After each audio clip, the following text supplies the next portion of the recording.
Today I'm going to show you how to make loop stitches. I think this is probably my favorite stitch. I just think it's so fun and you can use it on so many different projects.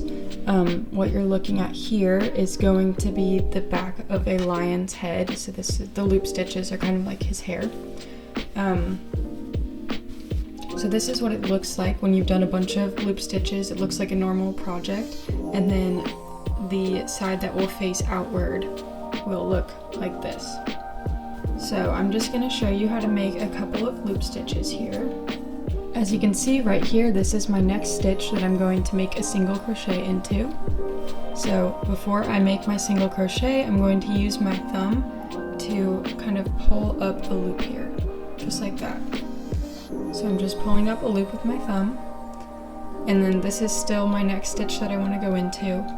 And the only thing that matters here is you want to make sure that when you're going into your stitch, you're doing it on the left side of this loop that we pulled up here. So I'm going to go in on the left side of the loop into my next stitch, and then I'm just going to make a normal single crochet.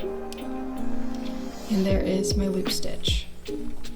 So again, just going to use my thumb to pull up a loop, and then going on the left side of that loop that I just pulled up, I'm going to go into my next stitch, yarn over, pull up a loop, yarn over, pull through, just like a normal single crochet.